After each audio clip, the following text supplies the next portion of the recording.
아이들이 자신의 마음을 살피고 표현할 수 있는 감정교육은 매우 중요하죠. 그렇다면 어떻게 실천할 수 있을까요? 굉장히 간단하고 쉽게 놀이처럼 할 수 있는 몸으로 감정 표현하기 방법 3가지에 대해서 얘기를 나눠보려고 합니다. 영상 끝까지 지켜봐 주세요.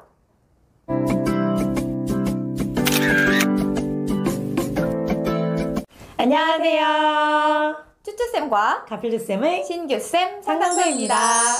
오늘은 감정교육 시리즈 2탄으로요. 가정에서, 학교에서 쉽게 실천할 수 있는 교육 방법에 대해 안내해 드리려고 합니다. 지난 시간에는 저희가 감정교육 1탄으로 감정교육이 왜 중요한지, 감정교육의 장점 5가지에 대해 알아보았습니다. 네, 초등학교 저학년부터 고학년까지 많은 학년군의 아이들하고 감정교육을 실천을 해보았더니 생각보다 아이들이 훨씬 더 즐겁게 잘 배워나가는 것을 관찰할 수가 있었습니다. 하지만 나이대가 다르고 발달 정도가 다른 만큼 좀 더 세부적인 감정교육 방식은 달라져야 되겠죠? 그런데 살펴보니까 저학년부터 고학년까지 모두 다 재미있게 실천할 수 있는 감정교육 방법이 있더라고요. 특히나 감정교육을 처음 접하는 저학년 아이들에게도 쉽게 할 수 있는 몸으로 감정 표현하기 3가지 방법에 대해서 얘기를 나눠보려고 합니다.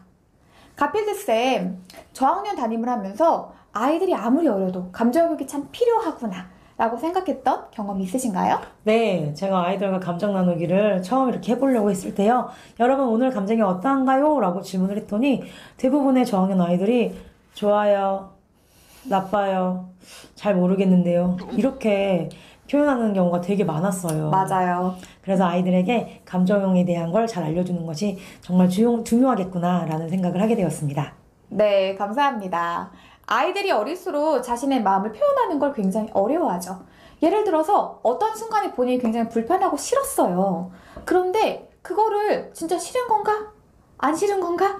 잘 몰라서 그냥 그 순간 이미 흘러가 버린 거예요. 자기의 의사표현도 하지 못한 채. 그런데 감정은 이미 쌓여있죠. 시간이 흘렀고 그 불편한 감정이 이제 증폭될 수가 있겠죠. 그럼 아이는 그 감정을 어떻게 인식하고 표현해야 될지 몰라서 갑자기 팡 터뜨리면서 자기가 아는 유일한 방식인 울음이나 짜증이나 화로 감정을 표현할 수 있는 것입니다. 따라서 아이들이 평상시에 자기의 감정을 살피고 표현하고 스스로를 보호하기 위해서라도 감정교육은 꼭 필요하다라는 생각이 듭니다. 맞아요. 쭈쭈쌤 말씀처럼요. 정말 아이들이 자기 스스로 감정을 알아차리고 표현하는 것은 매우 매우 중요한 것 같습니다. 그래서 오늘은요. 저학년 아이들부터 고학년 아이들까지 모두 쉽고 재미있게 자신의 감정을 표현할 수 있는 몸으로 표현하는 감정표현법 3가지에 대해서 알아보도록 하겠습니다. 몸으로 감정 표현하기 첫 번째, 손가락 점수로 내 마음 표현하기입니다. 주로 감정 나누기를요. 아침 시작하기 전에 1교시 시작 전 5분 전에 이야기를 나누는데요. 이렇게 하는 이유는 아이들의 하루 시작의 상태가 어떤지 살펴보기 위함이기도 하고요. 아이들끼리도 저 친구는 감정이 이렇구나 파악을 하면은 서로 배려하면서 하루를 보낼 수 있어서 참 좋더라고요. 이 중에서도 손가락 점수로 표현하는 것이 가장 기본적인 방식입니다. 소개를 해드리도록 할게요. 예를 들어서 이렇게 얘기를 하는 거예요. 여러분, 오늘 수업하기 전에 우리 손가락 점수로 감정 나누기를 해보도록 하겠습니다.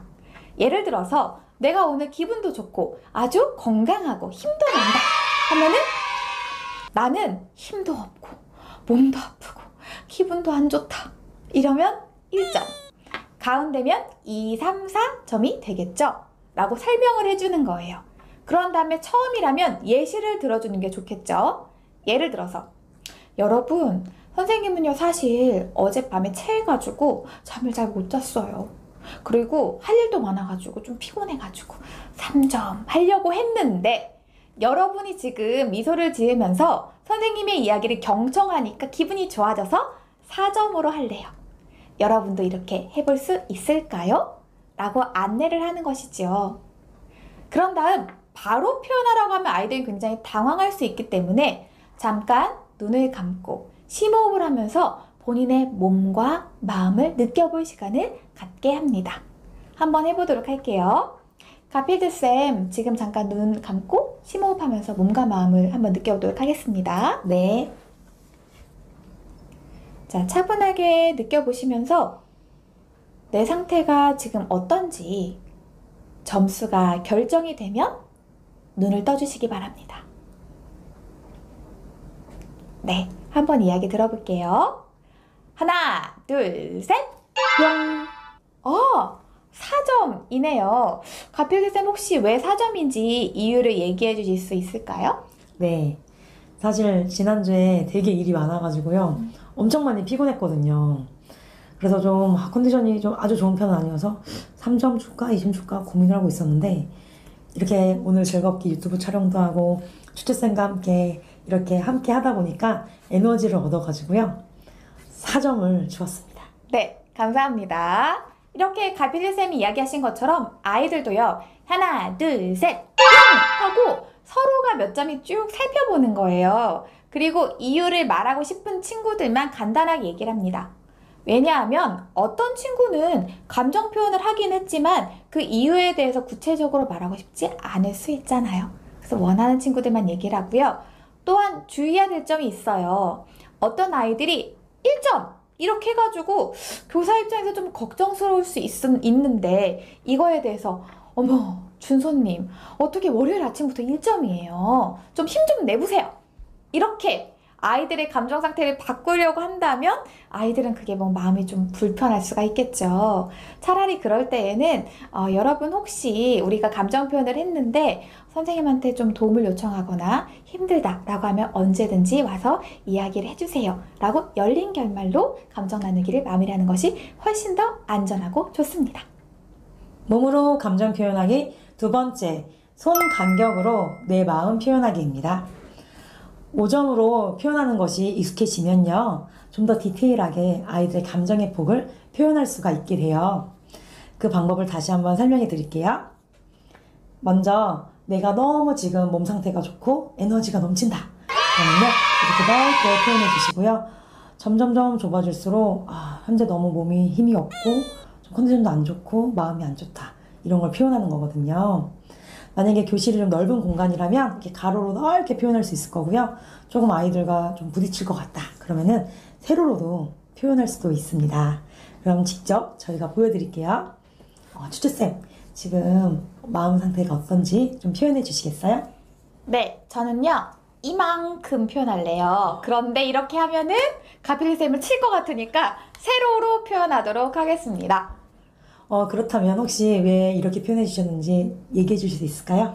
네, 요즘에 저는요, 아이들 조금 만나는 게 좀 아쉽긴 한데, 같이 수업을 하는 게 너무너무 재미가 있더라고요. 그리고 이렇게 가필쌤이랑 만나서 이렇게 영상을 만드는 것도 재미있고, 요즘 전체적으로 다 뭔가 활기차고 열심히 도전해보는 그 에너지가 넘쳐서 저는 크게 벌렸습니다. 그렇군요. 감사합니다. 그런데 이것이요, 중학년 이상에게는 되게 좀 익숙해지고 편할 수가 있는데요.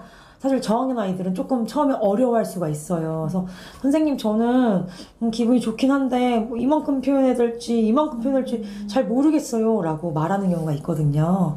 이때 이것을 이렇게 기회로 삼을 수가 있어요. 감정이라는 건 정말 누구나 주관적인 것이다. 그래서 이 폭을 조절하는 거는 본인의 감정에 따른 것이니까 너무 이거에 구애받지 말아라 라고 이야기해 줄 수 있어요. 그래서 아이들 각자의 자신이 느낀 대로 그냥 표현하면 된다는 것을 알려주면 됩니다.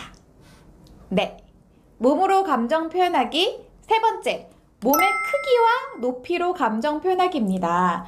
첫 번째 가장 간단하게 5점 척도로 손가락으로 표현을 하고 그 다음에 이 손 간격으로 더 자세하고 세밀한 감정을 표현을 했다면 마지막으로 몸 전체를 활용해서 감정을 표현을 해보는 거예요. 예를 들어서 이렇게요. 1단계, 2단계하고 똑같이 눈 감고 심호흡하면서 감정 상태를 느껴보는 거예요. 그런 다음 표현을 할 때 내가 기분이 좋고 그 다음에 에너지도 넘친다. 몸을 크고 높은 곳에 올라가서 표현을 하는 거고요. 그 다음에 내가 기분도 안 좋고 몸의 에너지도 떨어진다. 한 몸을 작고 낮은 곳으로 움직이게끔 하는 겁니다. 이렇게 하고 맨 처음이라면 시범을 보여줄 수 있겠죠. 이렇게요. 여러분, 자 선생님이 지금 그런 감정을 표현을 해보도록 하겠습니다. 하고 책상 위로 올라가서 몸을 짠! 하고 크게 펼치는 거예요. 그럼 아이들 뭐지? 이런 표정으로 쳐다봐요. 저학년 아이들은 이미 눈이 반짝반짝 해가지고 저거 빨리 해보고 싶다 이런 표정으로 보고 있고 고학년 아이들은 진짜 올라가도 되나? 이런 표정으로 살펴보고 질문을 하게 돼요. 선생님, 진짜 책상 위에 올라가도 돼요? 그러면 이렇게 대답합니다. 네, 여러분, 올라가도 됩니다. 다만, 책상 이외의 다른 것도 괜찮지만, 안전문제상, 여기는 제외하고 올라갈 수 있습니다. 이렇게 안내를 하는 거예요. 그 다음에 아주 천천히 10을 세면 아이들이 내 감정을 어디에 가서 표현할 건지 장소를 정하고 몸의 크기를 이제 결정지어서 하는 것이죠. 지금 한번 해보도록 할게요.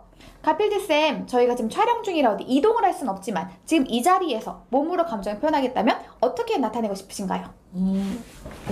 이렇게 화면에 좀 잘리네요. 네. 화면에 잘리니까 다시 앉아보겠습니다. 네.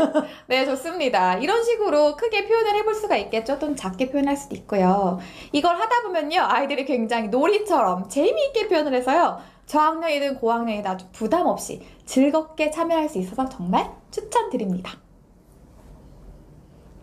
그러면 감정 표현 활동을 할 때요, 중요하게 지켜야 할 점이 있어요. 바로 가정에서 학교에서 할 때요, 선생님도 부모님도 함께 하셔야 된다는 거예요. 선생님도 스스로 하시면서 나 자신을 살펴볼 수 있으니까 매우 도움이 되고요. 아이들이 선생님의 마음의 상태를 듣는 것으로도 매우 흥미로워하니까요. 꼭 함께 해보시길 추천드려요. 그리고 가정에서도요, 부모님도 함께 함으로써 더 좋은 결과를 가져올 수 있습니다. 네. 그리고 두 번째, 아이들의 감정을 바꾸려고 하지 않아야 한다는 겁니다. 아이들하고 감정 나누기를 하다가 왜 저렇게 느끼지? 하는 것 같은 뭔가 부정적 뉘앙스를 풍기는 순간 아이들은 그때부터 자연스러운 감정 표출할 수가 없겠죠. 선생님, 부모님 앞에서 감정적인 필터링을 하게 될 것입니다.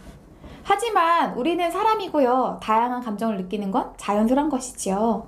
그냥 다양한 감정이든 따뜻하게 다 이야기를 하고 수용할 수 있는 분위기를 만들어주세요. 그러면 감정은 일시적인 것이기 때문에 자연스럽게 흘러갈 것입니다. 그래서 안정적인 분위기를 형성하는 것이 꼭 중요하다라는 말씀을 드리고 싶습니다. 오늘은 감정교육 시리즈 2탄으로요, 감정표현법 3가지에 대해 알아보았습니다. 가정에서도 학교에서도 함께 실천하면서 우리 감정을 잘 알아보고 함께 행복하게 살아나갔으면 좋겠습니다. 네, 오늘은요, 몸으로 감정 표현하기에 대해서 얘기를 나눠봤으니 다음 시간에는 감정을 언어로 표현하는 방법에 대해서 얘기를 나눠보도록 할게요. 오늘도 시청해주셔서 정말 감사하고요. 도움이 되셨다면 좋아요와 구독, 알림 설정 부탁드릴게요. 다음 영상에서 만나요. 감사합니다.